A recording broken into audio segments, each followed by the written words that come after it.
Bizning tüp maksatlarının birisi 2, 3, 4, 5 yaşlık balalar için süreçte turgan karton hem oyuncu kitaplarının asortimentini arttırıp hem endi zaman taraflarını deysek kalıp tımlı hem qarı turgan multimedia, interaktif hem oyuncu kitaplar çıkarıp neler için motor edebiyat eserlerini Tatar, Rus, İngiliz hem başka tillerde ko'plab bastırıp hem endi şu vakitte nendegina kitaplar çıkarsak da bizning tüp maksat balalarımızın milli uzamın üstürüge hizmet etip hem endi tuğan tilimizin saklanışını temin etip.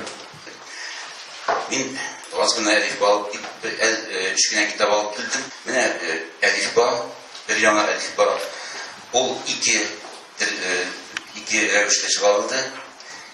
Birisi onun Tatar maktabida Tatar bolasi uchun, ikkinchisi o'z maktabida Tatar bolasi uchun.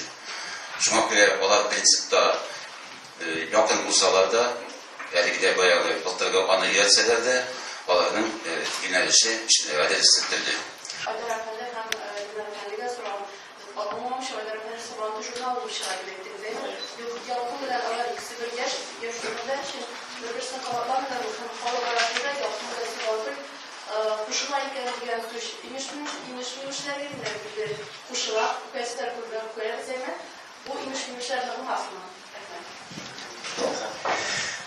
Elbette bu basmalar ikisi de ayrım bulup kalacak. Muharşa içik bulgan şulay bulacak. Bizim muharşada indi okuşular auditoriyası 8-13 yaştagilar için idi. Orta yaştagi mektep balalar için Yalkan jurnalı bizden son ösmürlersin köbürek yılın birisi tayinlebeydir. Bizning o'zaro bo'lgan auditoriya hisoblari o'zgarmaydi. Demak, biz ilgili formatda bu masalada problem bo'lmasligini. Misal uchun tag'in bir 10 salavatga ko'ra kerak jurnal bo'layotgan, men rahmat aytaylik Tatar bolalarida. Eshitmayman.